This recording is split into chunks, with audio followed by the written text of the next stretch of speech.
கொடைகளான நிலம், நீர், தீ, காற்று, வானம் ஆகியவற்றையும் பாதுகாத்து வாழ்வது. எடுத்துக்காட்டு மழைநீர் சேகரிப்பு.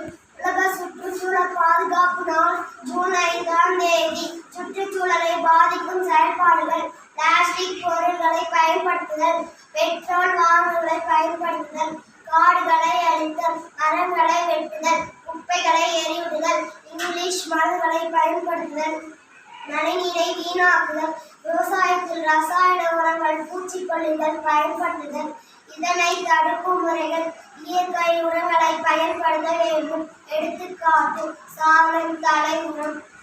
நமது அரசாங்கம் கொண்டு வந்த சூரிய சக்தி வாகனம் பயன்படுத்த வேண்டும். தூய்மை பணியாளரிடம் மக்கும் குப்பை, மக்கா குப்பை என பிரித்து கொடுக்க வேண்டும். அதிக எண்ணிக்கையில் மரம் வளர்க்க வேண்டும். எளிதில் மக்கும் பொருட்களை பயன்படுத்த வேண்டும். மழைநீரை சேமிக்க வேண்டும். நன்மைகள்: நீர் தட்டுப்பாடு ஏற்படாது, நிலச்சரிவு சுனாமி ஏற்படாது, உணவு தட்டுப்பாடு ஏற்படாது, தூய்மையான காற்றை பெறலாம், உடல் ஆரோக்கியமாக இருக்கும், மண்ணின் வளம் மேம்படும், அதிக மழையை பெறலாம்.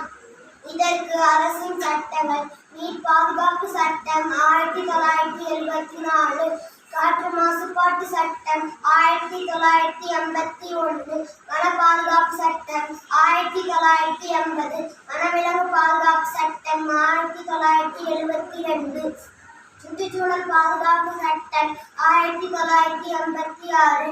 இவற்றை நாம் கடைபிடிக்கும் போது இயற்கையின் கொடைகள் பாதுகாப்போடு அனைத்து உயிர்களும் பாதுகாக்கப்படும். எனவே நாம் அனைவரும் சுற்றுச்சூழலை பாதுகாத்து வளமான வாழ்வை பெற்று மகிழ்வோம். நன்றி, வணக்கம்.